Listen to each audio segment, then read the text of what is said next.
You're lying there again, not because you can't sleep, but because your mind refuses to rest. The room is quiet. The clock ticks softly, but your thoughts, they're running a marathon in the dark. Not about anything catastrophic, not about emergencies, but about that moment earlier when your voice trembled slightly, when you said too much or not enough, when someone's tone shifted just enough to make your chest tighten, and you've been replaying it ever since. You breathe in, you breathe out, and still, it lingers. This isn't insomnia. This is emotional residue. The kind that doesn't come from chaos, but from carrying every glance, every silence, every unread message, like it's a test you forgot to study for. No one taught you how to not care. No one told you it was safe to lay some of it down. So, you became a quiet guardian of the unseen. The one who catches shifts in the air before their words. The one who notices when someone's tired even before they do. The one who cares so deeply, so silently, that no one even realizes you're slowly unraveling under the weight of it. You care about how they feel, how they see you, what they think, what they don't say. Even what they might say next week, you're already preparing your heart for it. But here's the truth. You're not broken for being this aware. You're just tired of holding everything you were never meant to carry. And no one told you that you're allowed to put some of it down. You don't have to be everyone's emotional interpreter. You don't have to rehearse peace like a role in a play. You don't have to explain your softness, your quiet, your limits. Because those aren't flaws, they're evidence that you feel. But even feelings need rest. Even care needs boundaries. Even your beautiful, sensitive heart needs a place where it can just be, without scanning, defending, adjusting. Let this moment be that place. Not to push it all away, but to finally breathe under the weight of your own presence and no one else's. Let this be the beginning of your return, not to who you were before the world taught you to overextend, but to the part of you that never needed to prove your worth by how much you could carry. Stay with me. We'll keep walking. There was a woman I knew. Let's call her Lila. She was the kind of person who remembered your birthday even if you only met her once. She would replay conversations in her head just to make sure she hadn't accidentally hurt someone. Her voice was always gentle, her presence always warm. But underneath it all, Lila was exhausted. Not from doing too much, but from feeling too much for too long, with too little rest in between. She would stay up long after a conversation ended, wondering if her silence had come off as cold, if her suggestion had sounded like judgment, if her laugh had been too loud, too long, too misplaced. And every time she didn't get a reply, whether it was a text or a glance or a simple thank you, her mind filled in the silence with self-blame. Lila wasn't broken. She was just trapped in a silent agreement that her worth was measured by how little space she took up, how much peace she preserved, and how many emotional fires she could put out before anyone noticed there was even smoke. You see, that's the quiet prison many of us build. We're taught to be kind, so we care. We're told to be responsible, so we fix. We're praised for being empathetic, so we overextend. And somewhere along the way, we start confusing care with control. We start believing that if we can just respond the right way, say the perfect thing, anticipate every reaction before it arrives, we'll finally feel safe, seen, secure. But instead, we become emotionally bankrupt. Not because love is draining, but because we gave it away like oxygen to rooms that never gave it back. And the cruel twist, most of the things we cared about so deeply, they weren't even looking. They didn't notice the effort. They forgot the moment. They moved on while we stayed frozen in the mirror of their silence, searching for what we did wrong. It's like renting out every room in your heart to people who never pay attention, only to find yourself sleeping in the hallway, wondering why you feel so displaced inside your own soul. But here's the truth. I want you to breathe in with me. Caring is beautiful, but caring without boundaries is self-abandonment in disguise. You were never meant to be a sponge for the world's noise. You were never asked to water every garden except your own. You don't have to answer every cry for attention. You don't have to perform compassion like a song on repeat. And you don't owe your emotional energy to people just because they know how to make you feel guilty for withholding it. There's a power in being tender, but there's sacred strength in being selective. The ones who told you to never stop caring forgot to mention the importance of knowing what and who is worth that care. Because not everything deserves a front row seat in your nervous system. Not every passing thought requires a full emotional script. And not every silence needs you to fill it with anxiety. Lila eventually learned to let go slowly, gently. She didn't stop caring. She just stopped offering pieces of herself to places where her presence was taken for granted. That's not coldness. That's clarity. That's the shift I want to offer you. Now the permission to care more about what's inside you than what someone else might be thinking of you. There's a certain kind of exhaustion that doesn't show up in your body. It shows up in your spirit. Not the kind you feel after a long day, but the kind that follows you even into the quiet moments that are supposed to bring relief. It's what Daniel lived with for years. He was the kind of man who never let a misunderstanding hang in the air. Even if someone snapped at him without reason, he'd call, text, apologize, anything to patch it up, even if he wasn't the one who tore it open. He told himself it was maturity, responsibility, love.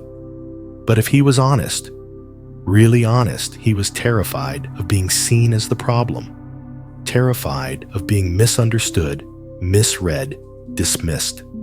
So he became the firefighter of other people's emotional wildfires, running in hose in hand, trying to douse every flame, even if he had no idea who lit it or if they even wanted help. And like most of us, Daniel didn't notice what it was costing him until the fires were everywhere. Until his peace was burned out, his joy dimmed, his presence scattered across 100 conversations he didn't even remember starting. This is what happens when we care out of fear instead of love. When we mistake anxiety for attentiveness and emotional vigilance for being a good person. We learn to show up for everyone except the one person who needs us most, ourselves. And the worst part, most of the people we chase after, they're not even aware they've set something inside us on fire. They've already moved on, laughing in the next room, choosing joy while we spiral, wondering what we did wrong. It's like tending a house that's no longer yours, mopping floors in a space no one invited you into, hoping they'll notice how clean everything is while they've already left. At some point, you have to ask, who gave you the job of caretaker to everyone's moods? Who told you that silence must mean anger? That withdrawal always means punishment? That your value depends on your ability to make everyone else feel okay? It didn't come from nowhere. Most of us learned it early, from the sighs of tired parents, the shifting moods of teachers, the sting of early rejection. And so we started watching, studying, adjusting, minimizing, until caring wasn't just a reflex, it was our identity. But it doesn't have to stay that way. What if you didn't answer the next guilt-laced message? What if you let someone be mad without rushing to smooth it over? What if you paused just for a moment before reacting to that jab and realized, this isn't mine to carry?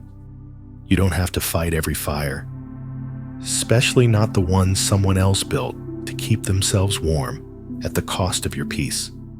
There's a holy kind of stillness that comes when you stop running toward every emotional siren and instead ask, is this worth my energy?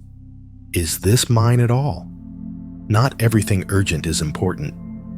Not every mood is your responsibility. And not every conversation deserves a reaction. Sometimes peace looks like doing nothing. Sometimes power sounds like silence. Letting go isn't loud. It doesn't come with fireworks or declarations. Sometimes it arrives in the smallest of choices, a deep breath instead of a reply, a scroll past instead of a comment, a stillness inside you when you once would have spiraled. I remember my own moment of shift. It wasn't dramatic. There was no storm, no sudden confrontation. Just a quiet morning, a message from someone who once took too much and gave too little. And for the first time, I didn't feel the need to respond. Not because I was angry, not because I wanted revenge, but because I didn't have anything left to prove. No script to perform. No imaginary argument to rehearse in my head. Just stillness. And it felt like exhaling after years of holding my breath. That's the thing no one tells you. Sometimes your greatest growth won't feel like triumph, but like relief. You don't always rise with fire. Sometimes you rise with release. You stop being the unpaid therapist, the emotional sponge, the one who bends backward so others don't have to sit with their own discomfort. You don't have to become indifferent to protect yourself. You just have to become intentional. Intentional about where your energy goes.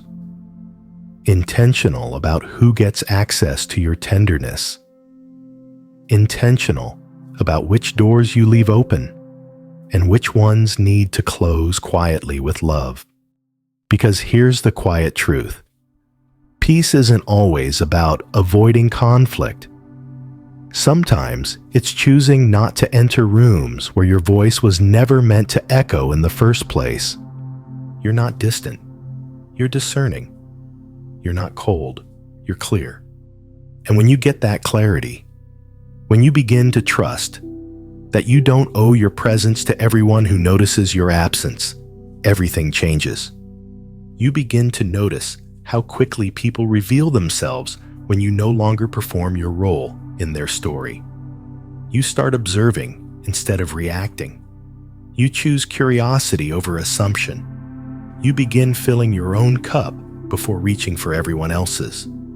And slowly, gently, you begin to remember who you were before you started carrying your way into exhaustion. Peace doesn't announce itself. It doesn't knock loudly or demand attention. It doesn't beg to be seen or praised or proved. No true peace moves like breath through a quiet room. It comes when the noise stops. When you no longer feel the need to chase, to fix, to please. It comes when you finally realize you don't need to be everywhere. You don't need to explain everything. You don't need to carry what was never yours. You become less reactive, not because you don't care, but because you care differently now. You've stopped auditioning for love in places that only noticed you when you were useful. You've stopped bleeding for those who wouldn't hand you a bandage if you asked. And in that space, that wide, quiet space between old patterns and new presence, you begin to breathe again. You begin to recognize yourself not as someone who is hard or distant, but as someone who is whole. You stop checking who's watching your story. You stop waiting for their approval. You stop needing to be chosen to feel valuable. Because now finally you've chosen yourself. And that quiet, brave choosing is how you begin to heal. Let them say you've changed. Let them misunderstand your silence. Let them wonder why you stopped explaining. You know the truth. You're not cold. You're not cruel. You're not closed. You're just not available for anything that asks you to abandon yourself again. So if today you feel a little clearer, a little less tangled, a little more like you, that's not an accident. That's the sound of your soul coming home. And home is exactly where you're meant to be.